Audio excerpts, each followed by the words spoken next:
What's good, YouTube? It's Anthony back at it with another video. In today's video, I am going to be showing you guys this shoe right here. This is the Air Jordan 12 Retro Twist, released today, July 24th, for retail of $190 for men's sizes, and they also have full family sizing.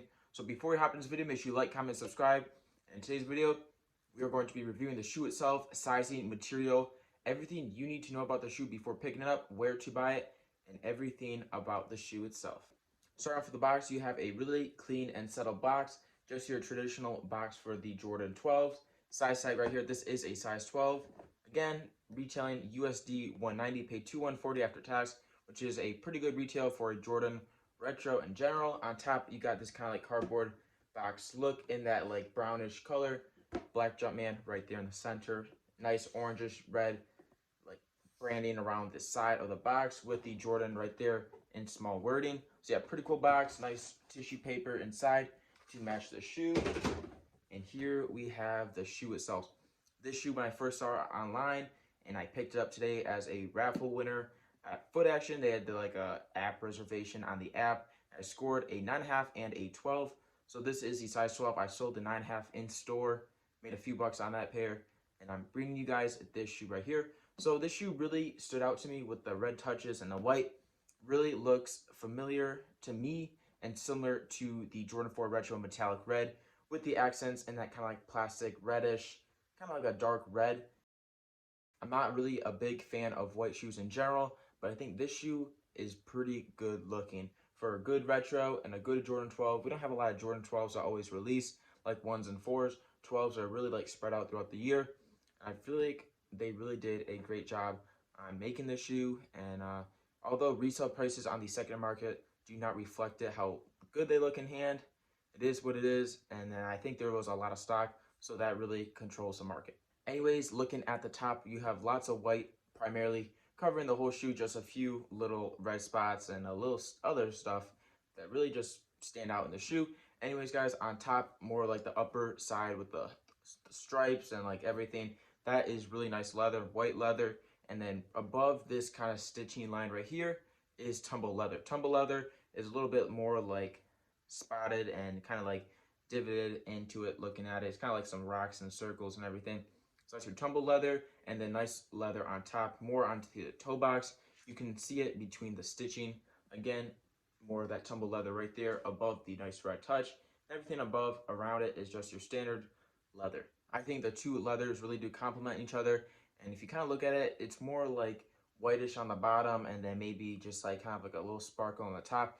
Maybe that's how I see it through the camera versus in hand, but it kind of looks a little bit different, more dark on the top versus the bottom. And then you have your nice Air Jordan, or no, actually Jumpman, written out in that plastic little cover right here around the midsole area and the outer side of the circle.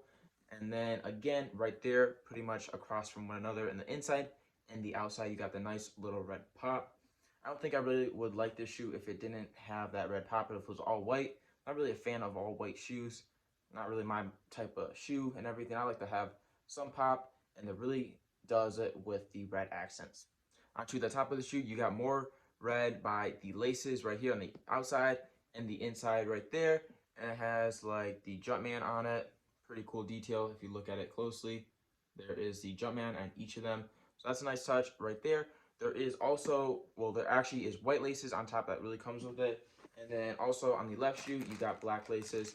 I don't think it would really look good with black laces because there's really not a lot of black on the shoe, besides on like the heel tab and some of the padding on the inside. So black probably wouldn't look fantastic with the shoe.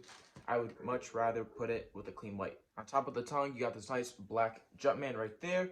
And then, of course, it says TW03 on the tongue, written out in that black lettering. On top of the tongue, you got this nice white-ish leather. Inside, nice black foamish padding around the ankle and everything. This is meant for like a basketball shoe or everyday type of shoe, depending on where you go.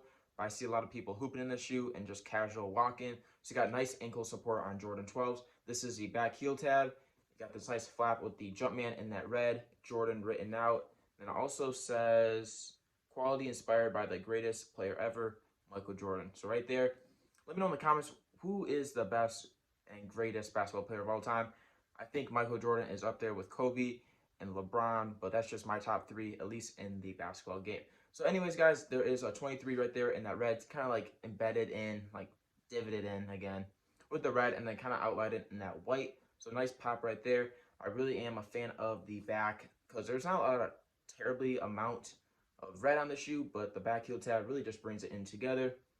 It's not really too much red in one spot, and really is spread out right there. Anyways, guys, on the bottom of the outer sole, you got another red Jumpman, and then 23 right there. Nice traction right there, some carbon fiber in between some of these ridges right here.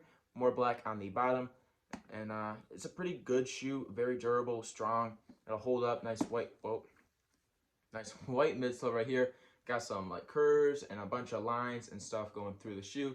I really do think the build and just kind of like the height on the back heel to the toe, everything is really proportioned for this Jordan 12, and it looks good on a lot of people's feet.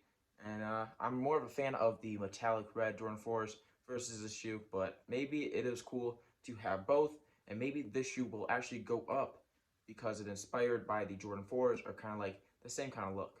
On to the secondary market right now on StockX and Go. Currently, this shoe is pretty much sold out everywhere. Most stores are in-store raffles, at raffles or reservations, really depending on the store in your area. At least for my area, there's pretty much all raffles and reservations. And that's how I was able to score 2 pairs for retail.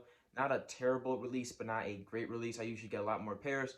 I really didn't want to go too crazy because resale prices weren't terribly high. I was only able to make about 30 to 40 bucks per pair, which isn't bad for the time I spent trying to get the pair, about an hour or two, so the money adds up. It really just depends on where you stay in the world and what stores are releasing, and then plus your online retailers if there's restocks of whatnot, but pretty much everywhere around me is sold out. So right now prices on secondary market like StockX and Go are ranging from about $220 to $250, kind of low for a GR release like this one. It is a Jordan 12. There's pretty good amount of hype for it, demand and everything, but I think the stock was pretty high. That's why prices were a little bit lower. Beforehand, about a week ago, prices were right around the 260 to 270 mark, and I really do think that could have stayed. I don't know really what drove it down exactly, but I really do see this shoe going up a little bit more to right around that 275 to 300 in the coming months, maybe around that fall time, about 4 to 6 months, or even plus a year. Most GR releases, which is a general release shoe, lots of stock and you're easily like able to pick it up for retail, tend to go up in about that 6 month to a year plus range. It all really depends on the shoe and how much hype there is. I would only hold this shoe if you're in it for the long term. Maybe stack away a few pairs in your closet, your inventory area. But personally, I will not be holding any of my shoes. It's just really not my type of thing with GR releases.